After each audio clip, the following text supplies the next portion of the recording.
Abra a tua Bíblia em Apocalipse capítulo 1, no versículo 6, para você entender algo muito poderoso nessa noite. Diz assim: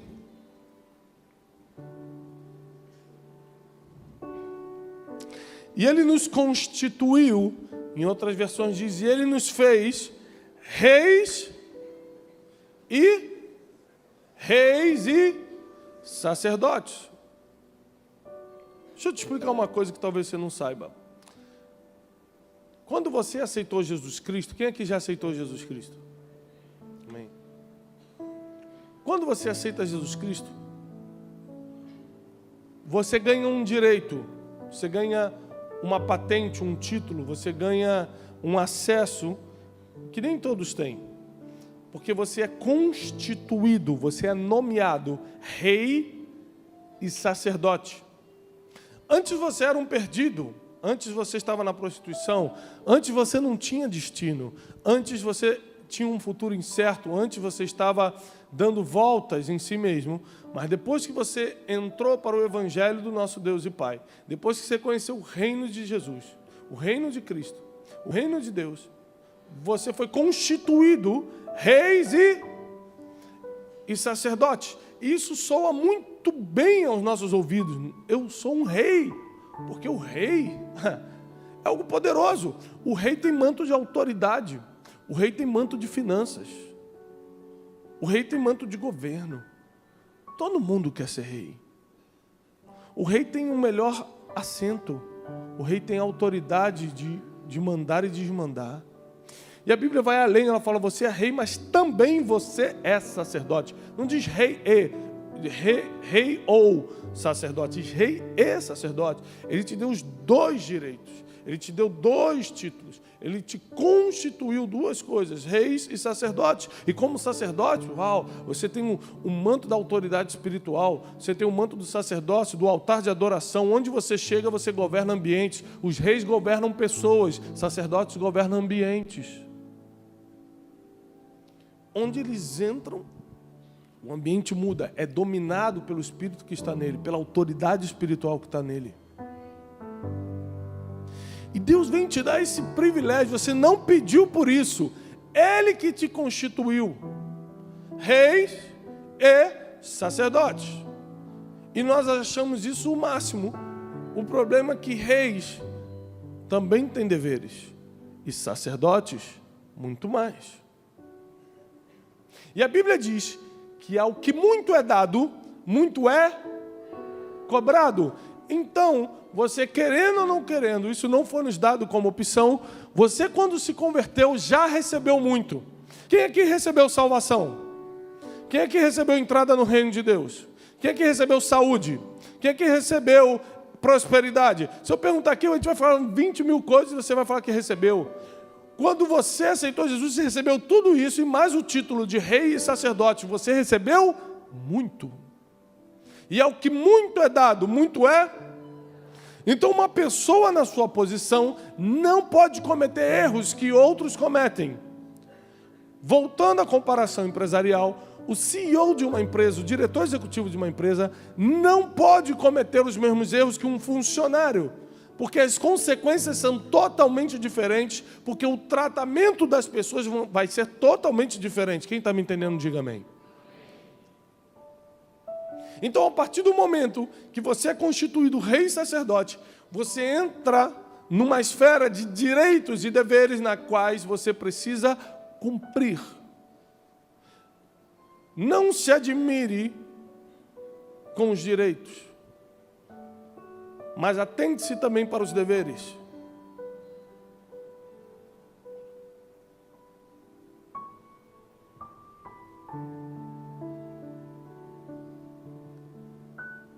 Quando Deus te chama, lembra agora, da onde você estava quando Deus te chamou. Lembra da tua situação.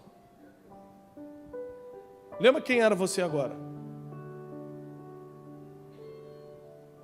Não precisa chorar não, só lembra.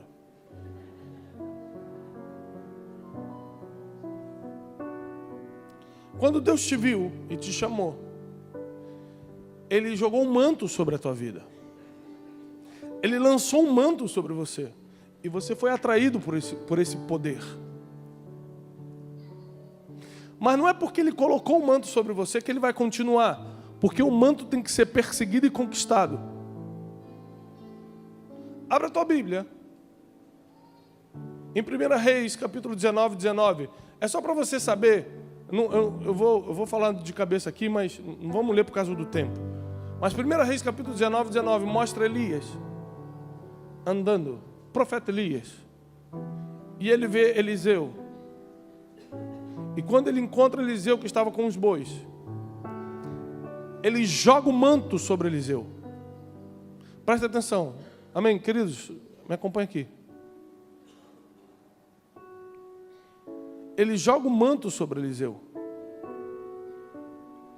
Quando Eliseu recebe o manto de Elias que cai sobre ele, ele levanta e começa a o seguir. Porque o manto estava sobre Eliseu, mas não era de Eliseu, era de Elias. Então ele joga o manto. Há um chamado, ele é constituído algo, mas ele tem que devolver o manto, porque não era dele. E ele começa a acompanhar Elias. E por anos, Eliseu serviu Elias. Mas ele não estava servindo Elias de graça. Ele tinha um interesse por trás disso. Porque passa um tempo, Elias chega para ele e fala: olha, eu vou ser tomado. O que queres que eu te faça? Pede-me o que você quiser. Ele já tinha a resposta pronta na boca. Eu quero o dobro do teu espírito, da tua porção, do teu manto, de tudo que você já fez. Eu quero ter em dobro.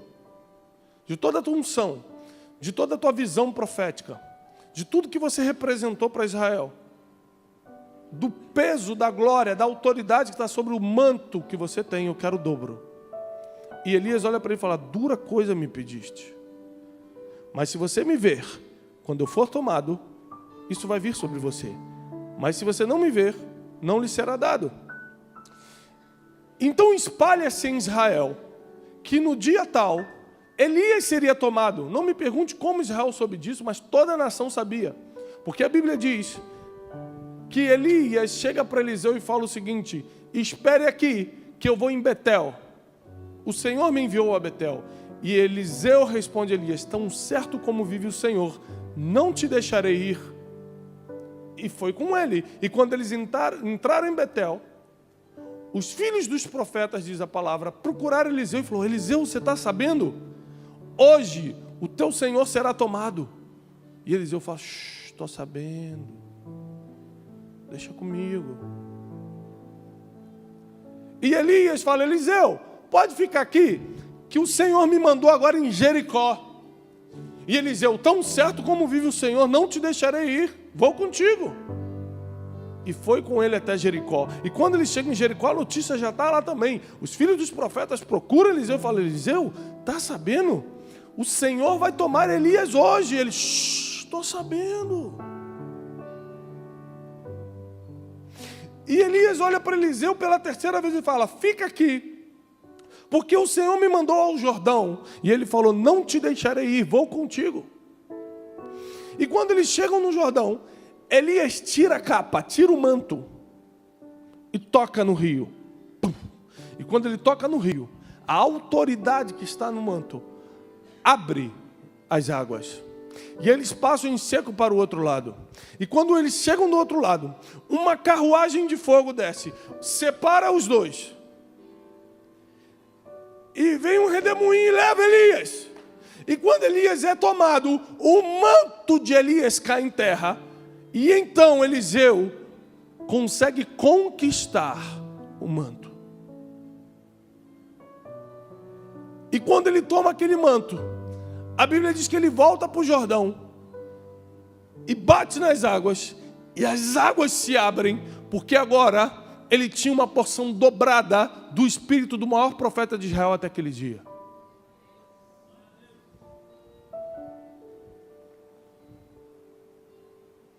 Porque o manto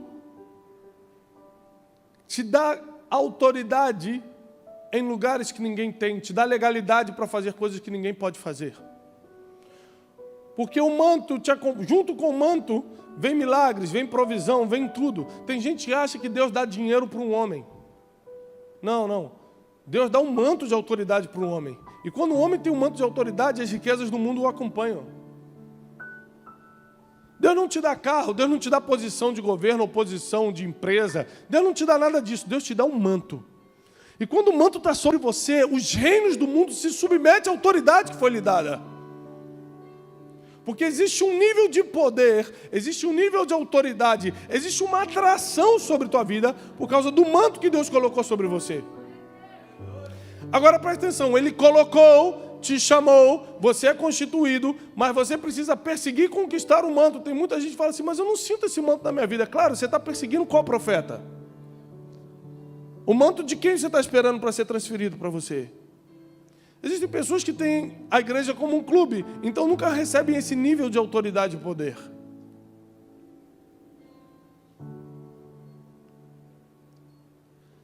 E não entendem que quando o manto vem sobre a vida delas, o nível de direitos aumenta.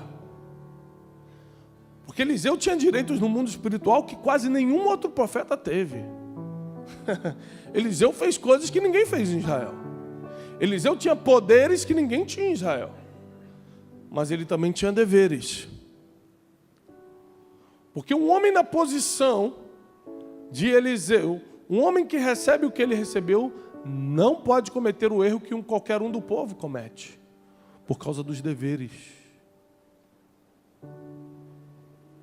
E para você entender o quão importante é o manto e como isso funciona, você precisa ir comigo, por favor, no primeiro livro do profeta Samuel, capítulo 13.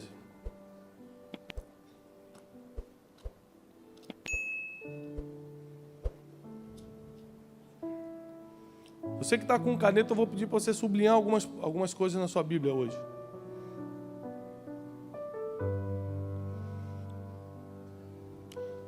Primeiro livro do profeta Samuel, capítulo 13, diz assim. Todos abriram, amém? Saul reinou 1 ano. E no segundo ano do seu reinado sobre Israel, sublinhe isso, no segundo ano do seu reinado sobre Israel. E no segundo ano do seu reinado sobre Israel, Saul escolheu para si 3.000 homens de Israel, e estavam com Saul 2.000 em Micmas e na montanha de Betel, e 1.000 estavam com Jonatas em Gibeá de Benjamim, e o resto do povo despediu cada um para sua casa. E Jonatas feriu a guarnição dos filisteus que estava em Gibeá. O que os filisteus ouviram, pelo que Saul tocou a trombeta por toda a terra, dizendo: ouçam os hebreus. Então todo Israel ouviu dizer: Saul feriu a guarnição dos filisteus, e também Israel se fez abominável aos filisteus. Então o povo foi convocado para junto de Saul em Gilgal, e os filisteus se ajuntaram para pelejar contra Israel, 30.000 carros, 6.000 cavaleiros, e povo em multidão como a areia que está à beira do mar. E subiram e se acamparam em Micmas, ao oriente de Bet-Aven. Vendo, pois, os homens de Israel que estavam em apuros, porque o povo já estava angustiado, o povo se escondeu pelas cavernas, pelos espinhais, pelos penhascos, pelas fortificações e pelas covas. E alguns dos hebreus passaram o Jordão para a terra de Gad e Gileade, e estando Saul ainda em Gilgal, todo o povo ia atrás dele, tremendo. E esperou Saul 7 dias, até ao tempo que Samuel determinara. Não vindo, porém, o profeta Samuel a Gilgal, o povo se dispersava dele. Então disse Saul: trazei-me aqui um holocausto e ofertas pacíficas, e ofereceu o holocausto.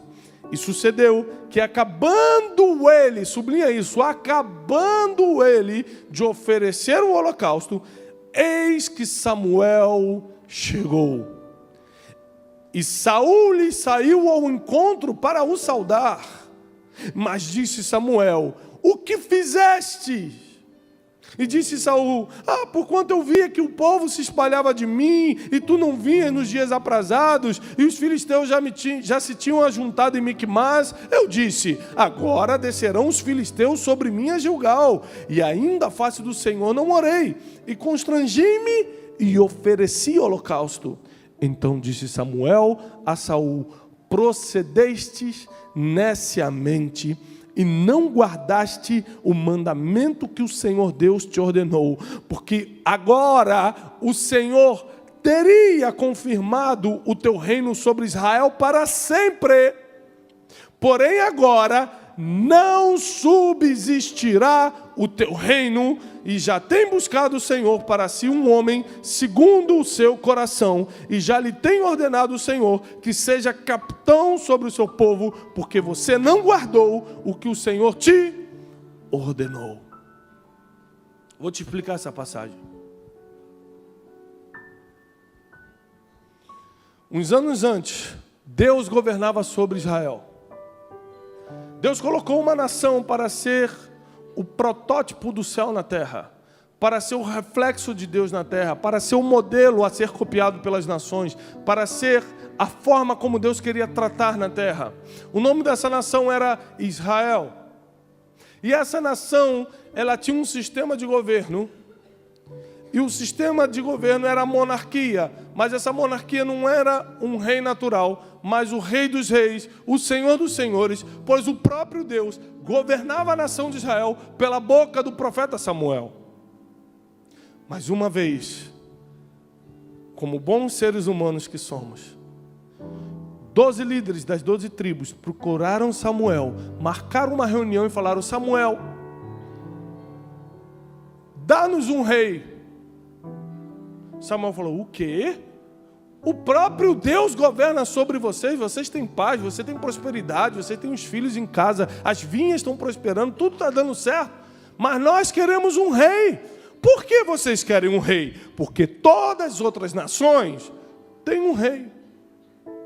Ou seja, a nação que foi criada para ser o original, a nação que foi criada para ser o protótipo de Deus na terra, a nação que era para ser o modelo das nações, resolveu ser a pirata, resolveu copiar as outras. Eu quero porque todo mundo tem, então eu quero para mim também. Deus não dá Saul para eles, mas Deus concorda com o povo e fala: Samuel, eles não estão negando você, eles estão me negando, eles estão vindo contra mim, dá o rei para eles. Então é instituído um rei que se chama Saul. E no segundo ano do rei Saul, repete comigo, no segundo ano do rei Saul, enquanto ele estava ali governando, no segundo ano acontece isso que nós lemos. Os filisteus vêm contra eles, cavaleiros, carros, cavalos, e o povo começa a se desesperar, e o povo desesperado começa a fugir, começa a se esconder, começa a tremer de medo, e Saul coloca os olhos no povo, porque Deus tinha dado uma palavra para ele, que ele iria intervir, e que ele não poderia sacrificar sem a presença de Samuel. E quem tem uma palavra, meu irmão, tem tudo. Repete comigo, quem tem uma palavra, tem tudo. Ele tinha uma palavra, mas ele colocou os olhos no povo. E quando um homem de Deus coloca os olhos no povo, ele vai errar. Por quê? Porque o povo não sabe o que quer. Eu trabalhei muitos anos levando grupos para Israel. E a gente chega em Israel, o pastor Lloyd esteve com a gente, né? Já numa dessas oportunidades. Um ônibus tem 50 pessoas. O sol está se pondo e ainda tem 2 lugares para visitar: o Rio Jordão e o Mar da Galileia. Se você chegar no ônibus e falar: queridos, olha, o sol está se pondo, não vai dar para a gente visitar os 2 lugares, a gente vai ter que escolher. O que vocês preferem? O Rio Jordão ou o Mar da Galileia? Instalou-se uma guerra nuclear. E a viagem acabou ali. Porque um vai falar, eu quero Galileia. Não, eu paguei, eu quero ir para o Rio Jordão. Não, porque Deus me falou que é para Galileia. É sempre o espiritual que Deus fala com ele. E pá. Se você deixa a opção na mão do povo, o povo se autodestrói, porque você acha que está certo, o outro acha que está. Você acha que escuta Deus, ele escutou Deus também, mas contrário a você. E começa. Então o líder precisa vir com uma decisão final. Então a gente sobe no ônibus e fala, olha, está se pondo o sol e nós vamos para o Mar da Galileia. Não dará tempo para ir no Rio Jordão. Ponto final. Aí tem um que reclama, né? Mas mantém-se a ordem. Saul preferiu botar os olhos no povo e vendo o povo se desesperando, vendo que o exército dos filisteus estava avançando, começou a sacrificar antes do tempo. Mas a Bíblia diz que acabando Saul de sacrificar, chegou Samuel. Ele errou por minutos. A ansiedade, o medo dele, o levou a pecar por minutinhos de diferença. Porque quando ele acabou, Samuel chegou. E quando Samuel olha para ele, fala, o que você fez? Ah, Samuel, você estava demorando muito, e o povo estava fugindo, estava com medo, e o exército dos filisteus estava acampado avançando. Deixa eu te falar uma coisa. Deus odeia homens e mulheres que dão desculpas. Ele te levanta dos teus fracassos, mas não das tuas desculpas. Ele prefere que você caia que ele te levante, mas ele renuncia a homens e mulheres que ficam dando desculpa. E Saul naquele dia caiu, porque diante de Deus deu uma desculpa. Qual foi o pecado de Saul? Ele adulterou? Ele matou o filho de alguém? Ele decapitou alguma criancinha? Ele mentiu? O que ele fez? Só errou no tempo. Desobedeceu no tempo de Deus. Só isso. Saul adulterou. Davi adulterou.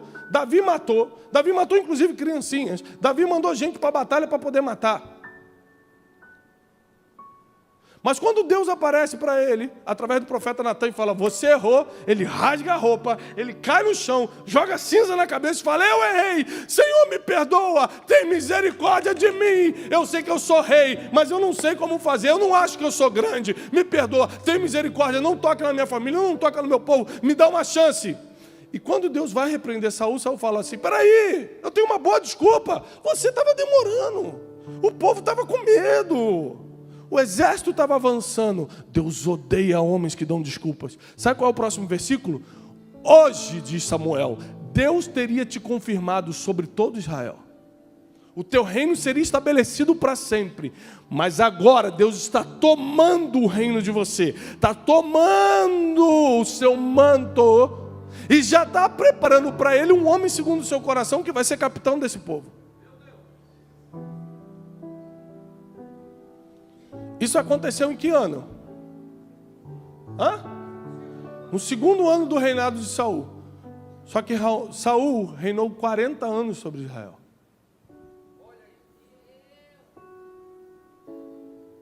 Me expliquem por que Deus toma o manto de autoridade, toma o reino de Saul e ele continua mais 38 anos no governo de Israel.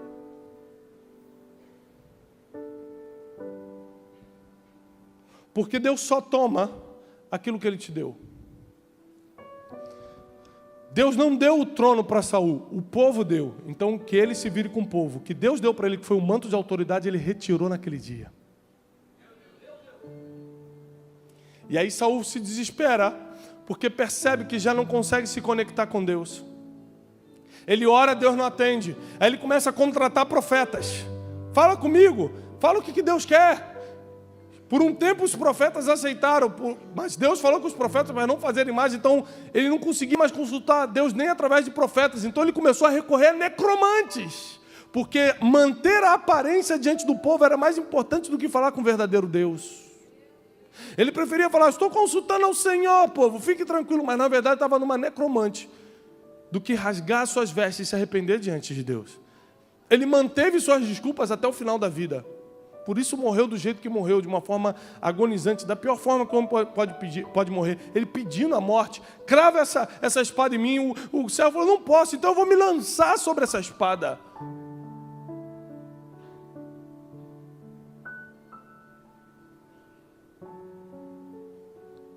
Quer ver como Deus só toma aquilo que Ele te dá? Ele chega para Abraão e fala: Abraão, sai da tua terra, pega teu filho e vai para a terra de Moriá para o sacrificar. Vou repetir. Abraão, sai daí, pega Isaac, teu filho, o teu único, é assim que está escrito. Pega Isaac, teu filho, o teu único filho. Isaac era o único filho de Abraão? Sim ou não? Por que Deus fala teu único filho? Porque Ele só considera teu aquilo que Ele te deu. O jeitinho que você deu nas outras coisas da vida, Ele não considera que é teu. O jeitinho que Saul deu, Ele não considerou para assumir o trono. O jeitinho que Abraão deu, Deus também não considerou. Ele até abençoa por misericórdia, mas Ele não considera. E Abraão pega o filho, vai pelo caminho, e quando Deus vê que Abraão está obedecendo, ele já podia ter se metido na história e falado: Abraão, porque a Bíblia diz que ele era amigo de Deus. Ele já podia ter se metido no caminho: não precisa andar até lá não, que a caminhada é longa. Já vi que você é obediente, volta para casa. Você sabe por que Deus não se meteu no caminho? Porque Deus não estava ali. Porque quando você tem que tomar uma decisão, biblicamente falando, Deus se afasta.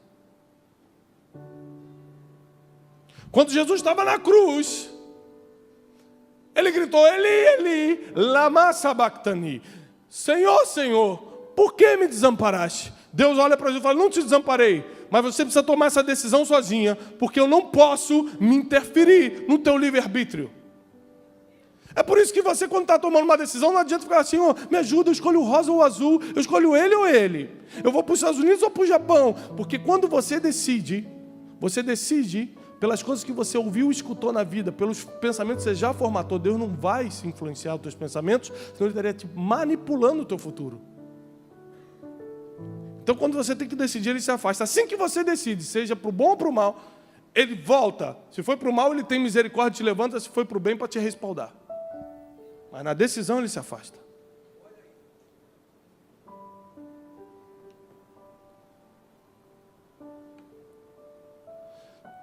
Quando nós recebemos e fomos constituídos reis e sacerdotes, nós ganhamos direitos e deveres. Assim como homens como Abraão, como Saul.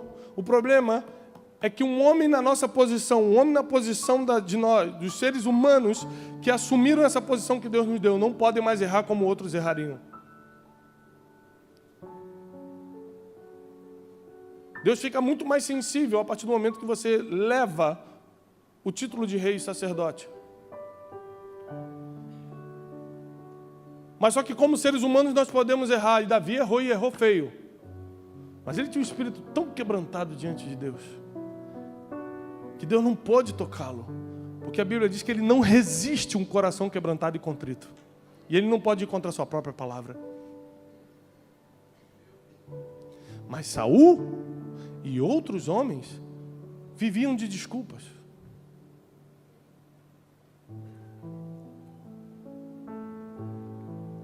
Foi impressionante o que acontece com Saul. Porque Deus toma, no segundo ano de reinado, toma o governo. E ele continua mais 38 anos no trono, porque Deus não tinha dado aquilo para ele. Isso prova que tem muita gente que pode estar no altar durante 30 anos, tocando em música durante 20 anos, pode estar fazendo o que for, as pessoas, não, Deus é com ele está lá, e Deus já tirou o manto há muito tempo.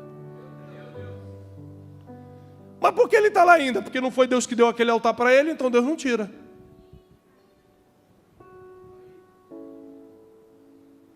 Deus não desenhou aquele futuro para ele, então ele não se mete. Cada um segue a vida que quer, porque ele respeita o teu livre-arbítrio.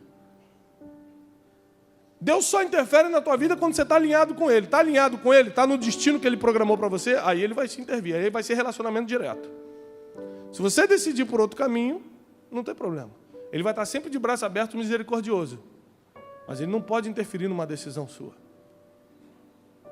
Se fosse assim, estava todo mundo salvo. Se Ele pudesse interferir, não ia ter drogado, não ia ter prostituta, não ia ter criança morrendo, não ia ter fome no mundo, porque Ele ia interferir em todo mundo. Ele é lindo, Ele é maravilhoso, Ele é bom, Ele é misericordioso. Mas cada um constrói o seu destino, constrói o seu futuro com as decisões que toma hoje. Aliás, no dia 31 de agosto, nós vamos estar ministrando o CID, o Centro de Inteligência e Desenvolvimento, na Expoville, nós vamos estar falando sobre isso, as piores decisões da história. No caminho dessa vida, você faz escolhas. E são elas que determinam para onde você vai, são elas que determinam o teu futuro.